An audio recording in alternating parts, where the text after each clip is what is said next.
Buenas tardes, profesora y compañeros. La VINA número 2 les da la bienvenida a esta presentación.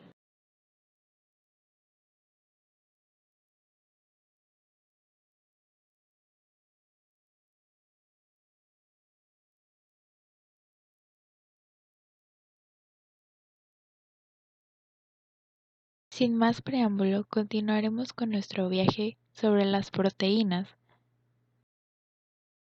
con destino a sus propiedades funcionales. Comencemos.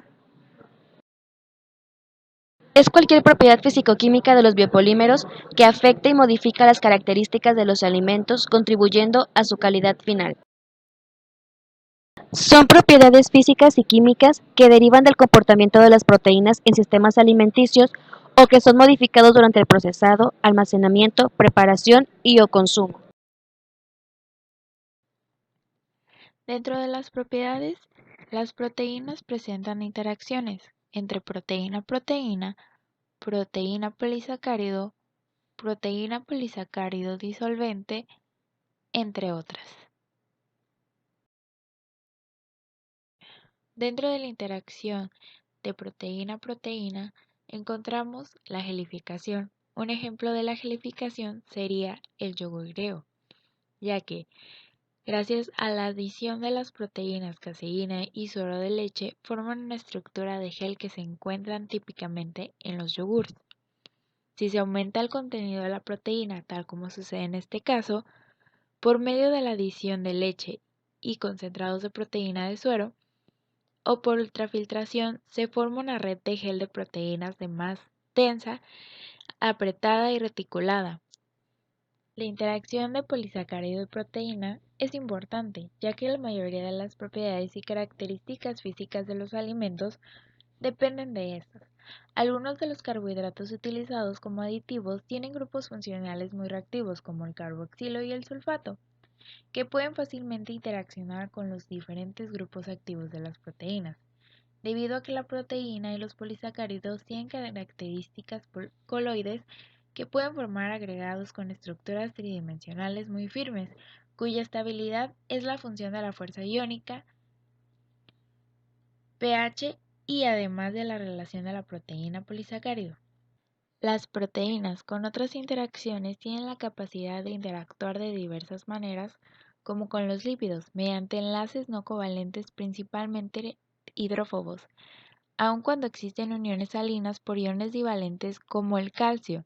Los complejos de lipoproteínas tienen mucha importancia biológica, puesto que se encuentran como estructuras básicas en las membranas de las células animales y vegetales, y sus modificaciones ejercen efectos muy notorios en la calidad de los alimentos.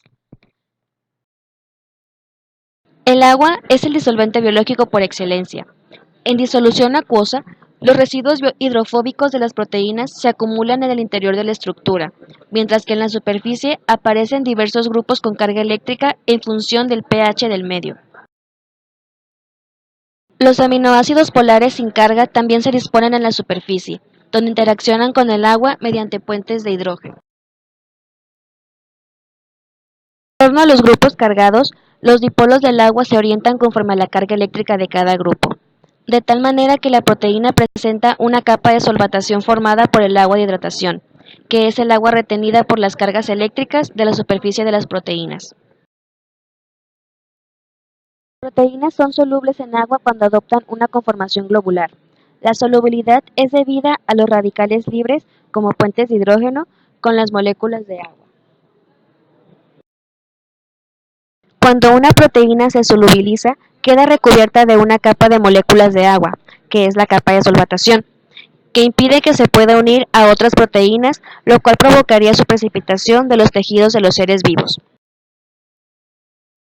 Es la resistencia al flujo al someter una disolución a la acción de una fuerza de cizalla que depende directamente de la velocidad de deformación.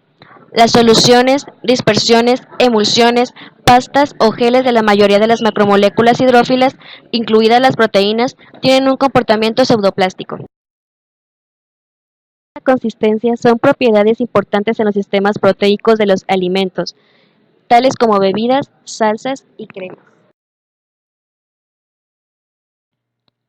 Emulsión. Para formular una emulsión se requiere aceite, agua, un emulsificante y energía, por lo general mecánica. Las proteínas preferidas como surfactantes para formular emulsiones alimenticias, debido a que su superficie es activa y favorece la resistencia a la coalescencia. No puede utilizarse en emulsiones de agua-aceite debido a que no son solubles en aceite. Una gran cantidad de alimentos procesados y naturales son emulsiones en todos ellos. Las proteínas son importantes como multiplicante. En la leche cruda, los glóbulos de la grasa se estabilizan gracias a las lipoproteínas, que forman parte de la membrana que tras la homogenización se reemplazará por la película de la caseína y proteína de suero más resistentes con los naturales, por lo que la leche homogenizada es más estable al cremado que la leche cruda.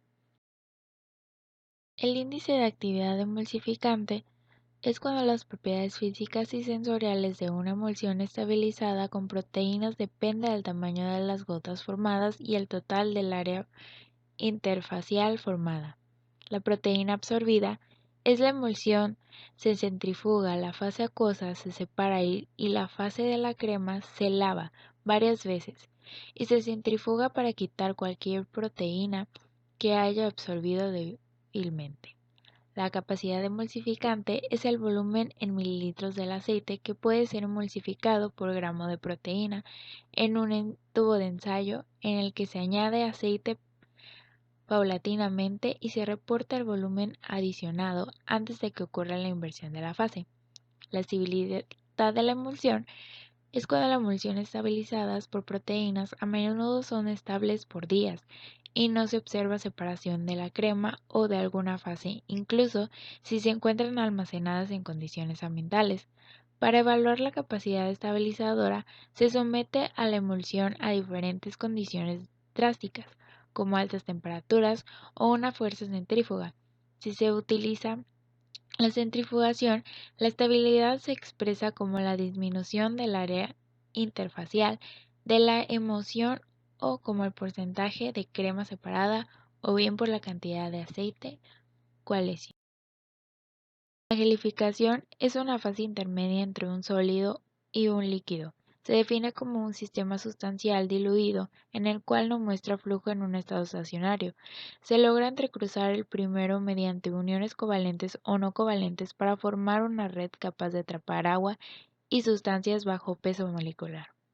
Las proteínas forman dos tipos de geles principales, los opacos o coágulos y geles translúcidos. El tipo de gel que se forma está dictado por las propiedades moleculares de las proteínas y por sus condiciones de solución.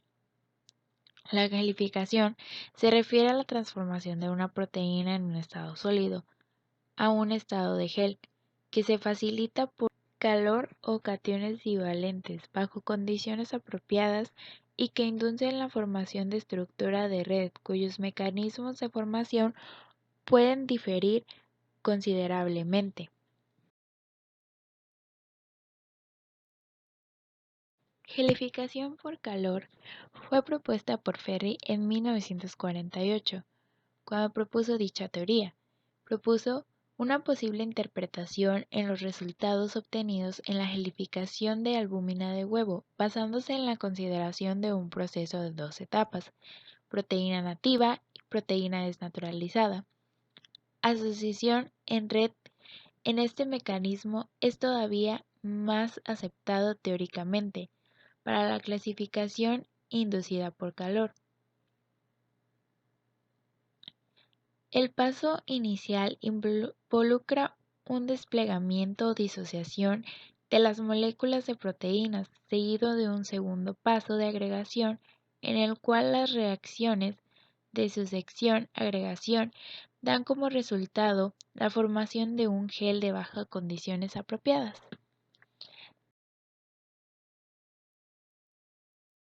La retención de agua aumenta a baja concentración de solutos ideales y disminuye a altas temperaturas. Esta propiedad se puede observar en la jugosidad y blandura de las carnes picadas, la textura de los productos panaderos y los geles alimenticios. La fijación de agua aumenta a bajas temperaturas, pero disminuye a altas temperaturas. Los factores que afectan la fijación del agua son el pH, las sales, la fuerza iónica, su temperatura, su conformación proteica. Los restos lisilo reducen el CRA, entre otros. Las proteínas vegetales en la elaboración de alimentos procesados, como grupo o individualmente, son de gran importancia por sus propiedades físicas, químicas y funcionales que proporcionan productos de buena calidad y facilitan su procesamiento. La importancia de las propiedades funcionales para la industria de los alimentos puede ser medida por el número de ingredientes especializados requeridos. A continuación, se muestra una pequeña tabla sobre las principales propiedades funcionales de las proteínas y sus fuentes y aplicaciones. Como vemos, los productos cárnicos, su calidad deseada es el sabor, el aroma, el color, el agua y el aceite y la textura. Su funcionalidad es de sabor blando, enlazamiento de agua, emulsificación, gelificación o texturización. La imitación de quesos es el color, sabor, enlazamiento de agua y grasa, función elástica. La blandura, el sabor blando, la gelificación y la emulsión, fusión de gel y la elasticidad. Una imitación de queso vendría siendo el llamado tofu, el queso de soya. La leche de soya ultrapasteurizada, su sabor, estabilidad y la emulsión y la solubilidad, la capacidad emulsionante, el sabor blando y la estabilidad de la emulsión y solubilidad son una de las propiedades que buscan por lo general los consumidores. Los productos de panadería es la retención de humedad y volumen y textura de la hogaza. Esto se debe que por lo general el consumidor prefiere un pan esponjoso y blando. Muchas gracias por su atención y gracias por volar con Alfa Buena Maravilla Onda Dinamita Escuadrón Lobo. Que tenga buen viaje.